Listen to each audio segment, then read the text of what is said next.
Alors mes amis, bienvenue sur cette chaîne, notre club de lecture. C'est club de lecture nous toutes, ok? Depuis nous venons dans la chaîne ça, nous allons lire une portion dans le livre que nous commençons qui relève comment transmettre de bonnes valeurs à mes enfants.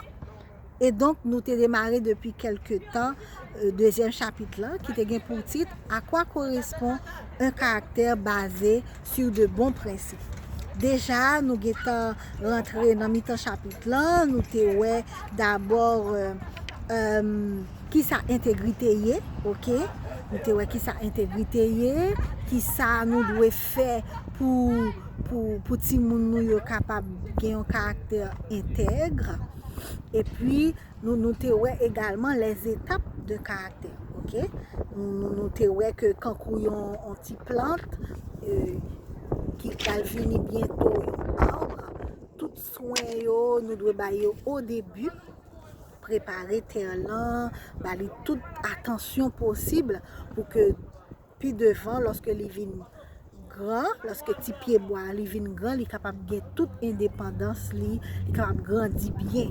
Et bien, même chose ensemble avec soin que vous bail à un petit plante, c'est la même chose qu'il faut faire pour l'enfant, parce que les 7 premières années, comme nous venons de le lire dans la vidéo précédente, les 7 premières années de la vie d'un enfant sont très importantes.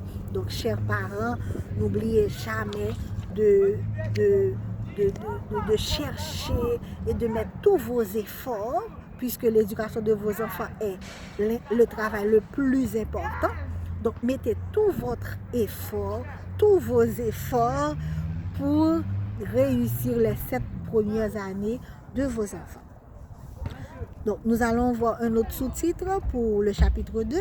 Un caractère bien construit est désintéressé. Nombreuses sont les personnes appréciables en ce monde. J'admire souvent des traits de caractère que j'aimerais voir plus tard chez mes enfants ou mes petits-enfants.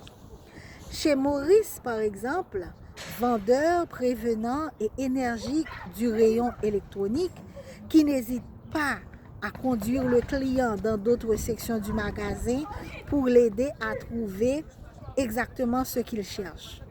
Chez Charles, étudiant consciencieux de la Bible, qui parle de Jésus avec passion, qui rend son Jésus irrésistible. Chez Juliette, une véritable martyre dans son église, toujours disposée à aider. Ou chez Annie, qui se rend au chevet des malades et encourage ceux et celles qui luttent.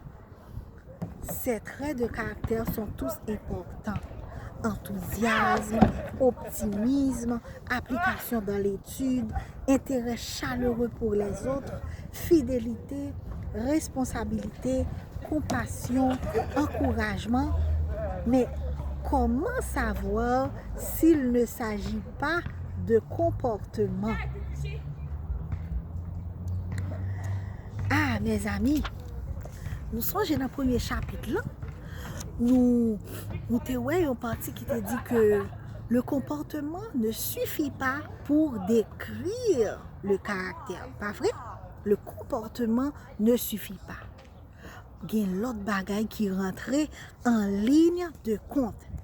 Et auteur là, il commençait par dire ça pour lui dire nous que il y a peu de monde dans la société ou bien dans l'entourage nous que nous apprécions. OK? Qui gagnent des caractéristiques vraiment intéressantes, qui gagnent un comportement intéressant, OK? Qui compte faire des choses qui vraiment altruistes. Des gens capables visiter l'hôpital, des gens qui tellement d'une gentillesse extraordinaire, d'autres personnes qui rendent mon service, il y a l'autre monde qui parlait de Jésus avec passion, ok?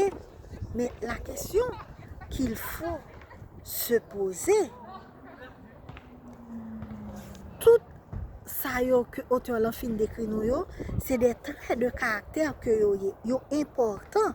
Mais comment ou pourrait connaître que c'est comportement que yo y, ok? Parce que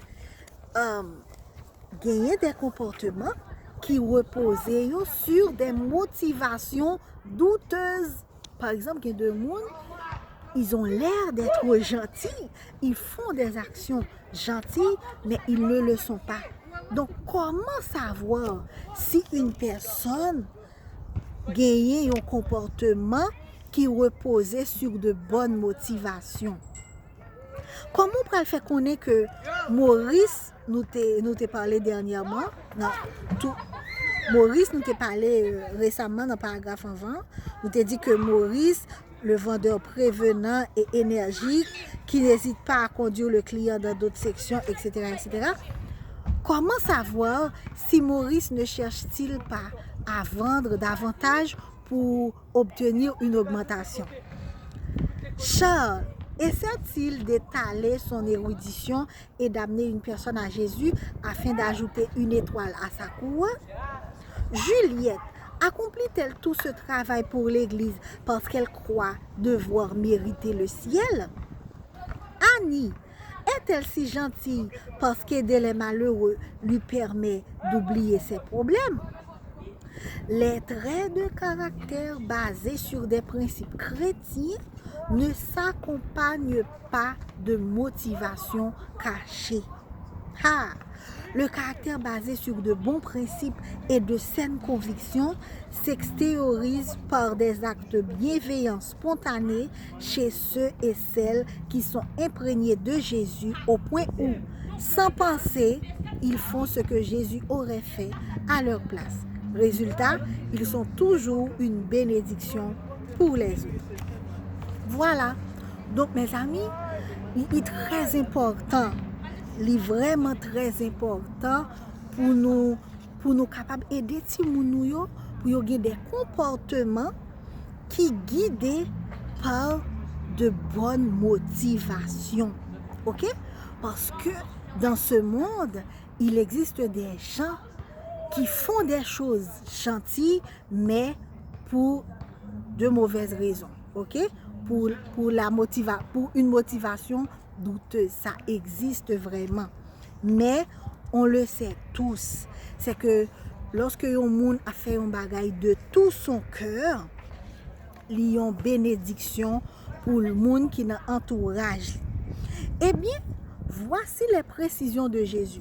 Avant que nous allions dans les précisions de Jésus, auteur là, il pas amener nous pour nous douter de nous, non, pour nous toujours poser cette question, est-ce que un tel est sérieux dans sa affaire? Non, c'est pas notre boulot, c'est pas notre travail. C'est à Dieu de juger la motivation, le mobile des hommes. Mais voici les précisions que Jésus apporte. Au cours de l'histoire, des hommes et des femmes ont essayé de pratiquer extérieurement le bien. À l'époque de Jésus, les scribes et les pharisiens suivaient la loi à la lettre et pensaient que cela les rendait meilleurs que les autres. Mais Jésus déclara clairement: si votre justice ne dépasse pas celle des spécialistes de la loi et des pharisiens, vous n'entrerez pas dans le royaume des cieux. Matthieu 5, verset 20. Enseigner à un enfant à pratiquer le bien ne suffit pas. Jésus expliqua ce que l'observation des commandements signifie vraiment, quand il précisa que les émotions, les pensées, les paroles, les actions peuvent faire partie des transgressions des commandements divins. Jésus donna un exemple. Vous avez appris qu'il a été dit aux anciens: tu ne commettras pas de meurtre. Celui qui commet un meurtre mérite de passer en jugement. Mais moi, je vous dis, tout homme qui se met en colère contre son frère mérite de passer en jugement. Celui qui traite son frère d'imbécile mérite d'être puni par le tribunal. Et celui qui le traite de fou mérite d'être puni par le feu de l'enfer. Matthieu 5, versets 21 et 22. Le commandement « tu ne tueras point » prend alors une dimension qui me concerne, et probablement vous aussi, parce que nous ne péchons pas seulement par nos actes. J'ai été coupable de piquer une colère. J'ai prononcé parfois des mots insultants et il m'est arrivé de traiter silencieusement quelqu'un de fou. Aucun de nous n'est parfait. Grandir de mieux en mieux à l'image de Jésus et aider nos enfants à faire de même, tel est le secret du modelage et de la consolidation de leur caractère. Mes amis, Jésus est venu mettre de la précision. Moi, j'espère que dans la prochaine vidéo, nous pourrons commenter partie ça. Mais une seule chose que je vous invite à faire après avoir regardé cette vidéo, c'est d'aller ouvrir votre Bible dans Matthieu 5. Lisez tout Matthieu 5. Et même aller jusque dans Matthieu 6. Parce que tout comme moi, vous allez découvrir quelques précisions de Jésus. Vous allez comprendre que le Seigneur, il a le contrôle sur ce qui se passe dans nos cœurs. Ce n'est pas nos actions extérieures qui comptent pour lui. Parce que ce n'est pas pour sans raison que lorsque pharisien a fait apparence de piété, Jésus t'a jugé très dur parce que il voyait dans leur cœur. Et en tant que parents, comme nous connaissons que c'est par l'exemple que nous devons éduquer nos enfants également, parce que nos actes parlent plus fort que nos paroles. Ainsi, nous-mêmes, tout en tant que parents, bon Dieu donne nous possibilités pour nous capables de ranger comme. Ce n'est pas seulement dans les actions que nous pouvons pécher contre lui, mais ça commence toujours par la pensée.